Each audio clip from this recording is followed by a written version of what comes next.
यौगिक फिलॉसफी के अनुसार ब्रेन को 4 पार्ट्स में डिवाइड किया गया है और आपका पूरा मेंटल प्रोसेस इन्हीं 4 पार्ट्स के इर्द गिर्द घूमता है। ब्रेन का सबसे पहला पार्ट है मनस। मनस का मतलब होता है माइंड।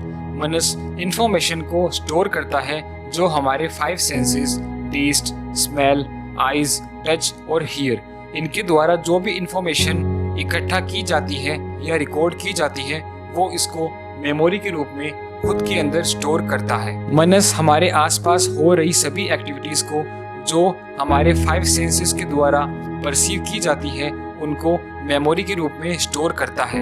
यदि आपके आसपास होने वाली सभी एक्टिविटीज के ऊपर आपका ध्यान है या नहीं है, दोनों केसेस में मनस उन सभी चीजों को जो आपके आसपास हो रही है स्टोर करता है। अकॉर्डिंग टू योगा फिलॉसफी, मनस सिर्फ हमारे ब्रेन में ही नहीं बल्कि हमारी बॉडी की हर सेल में भी होता है और इसमें ह्यूमंस के एवोल्यूशन की सभी इंफॉर्मेशंस मेमोरी के रूप में स्टोर्ड है।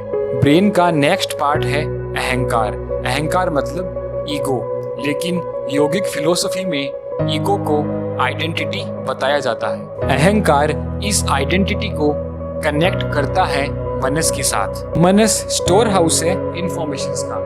Informations like knowledge, logics, moral values, understandings, believes, likes और डिसलाइक्स जो बेस्ड है एग्जिस्टिंग नॉलेज के ऊपर। कई चीजें हम स्टडीज के थ्रू, अपने पेरेंट्स के थ्रू, अपने आसपास के लोगों के थ्रू या कोई भी टाइप की इंफॉर्मेशंस जो भी हमें कहीं से भी मिलती है वो हमारे मनस में स्टोर हो जाती है एक मेमोरी की तरह। और इसके बाद अहंकार मनस के साथ मिलके ब्रेन के थर्ड पार्ट के अनुसार काम करता है जिसको बुद्धि बोलते हैं। बुद्धि ब्रेन का भेदभाव करने वाला पार्ट है, यानी the discriminative part of the brain. यदि आप फ्री भी बैठे हो तो आपके थॉट्स जो आपको दर्द या पेन दे रहे हैं और कई थॉट्स प्लेजर या खुशी दे रहे हैं, ये सब बुद्धि या द इंटेलेक्ट की वजह से ही होता है। और यही पार्ट आपकी हेल्प करता है डिफरेंट आइडियाज़ को इमेजिन करने में भी।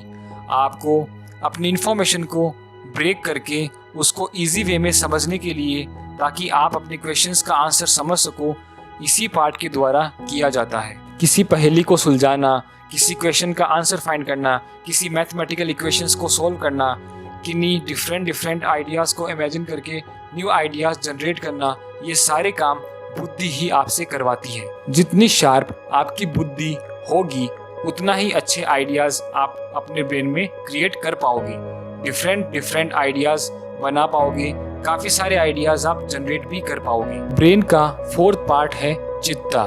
चित्ता को प्योर इंटेलिजेंस भी बोला जाता है। ये आपकी बॉडी को जोड़ता है कॉन्शियसनेस से। विदाउट चित्ता आपकी बॉडी फंक्शन नहीं कर सकती। ये कंट्रोल करता है बाकी के 3 पार्ट्स को, जो है बुद्धि, अहंकार और मनस।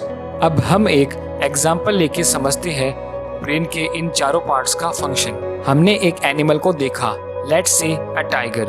अब हमारी आंखों के द्वारा उस एनिमल को देखे जाने के बाद उससे रिलेटेड सारी इंफॉर्मेशन, जैसे कि उसका कलर क्या है, वो किस तरीके की एक्टिविटीज कर रहा है, उसके हाव भाव कैसे हैं, ये सभी चीजें मनस के द्वारा रिकॉर्ड की जा रही है। अब मनस उस एनिमल से रिलेटेड जो भी एग्जिस्टिंग नॉलेज है या उसके बारे में जो भी हमें पता है उसको रिकॉल करता है। फॉर एग्जाम्पल कि वो एक एंग्री एनिमल है, वो जान भी ले सकता है। और अब उस एनिमल की रिकॉल की गई इंफॉर्मेशन और प्रेजेंट इंफॉर्मेशन अहंकार के साथ मिलके एक आइडेंटिटी ले लेती है आई। और उस प्रेजेंट सिचुएशन को देख के आपका माइंड आइडेंटिटी मिलने के बाद काफी सारी बातें आपके दिमाग में लेके आता है, जैसे कि मैं यहाँ घायल हो सकता हूँ अगर उस जानवर ने मुझ पर हमला किया तो, क्योंकि वो एक हमलावर जानवर है, या फिर मैं यहाँ रहा तो मर जाऊंगा इसलिए मुझे यहाँ से भाग जाना चाहिए उसके मेरे ऊपर हमला करने से पहले। तो इस तरह की बातें आपके दिमाग में आना शुरू कर देती है। इसके बाद आपकी बुद्धि इन बातों को डिस्क्रिमिनेट करती है या इनमें से उचित बात को अलग करती है ताकि आपका सर्वाइवल कराया जा सके, और फैसला लेती है कि अगर मुझे बचना है तो मेरा यहाँ से भागना ही उचित होगा। जरूरी नहीं कि सभी के साथ ऐसा ही हो, क्योंकि हर इंसान की नॉलेज और उनके इंटरप्रिटेशंस डिफरेंट होते हैं, लेकिन उनकी एग्जिस्टिंग नॉलेज और उनके इंटरप्रिटेशंस इन चारों पार्ट के अंदर रह के ही काम करते हैं। तो इस एग्जाम्पल में हमने ब्रेन के 3 पार्ट्स बुद्धि, अहंकार और मनस का फंक्शन समझा, साथ ही 4th पार्ट चित्त का फंक्शन भी, जो उन तीनों पार्ट्स को फंक्शन करवा रहा था।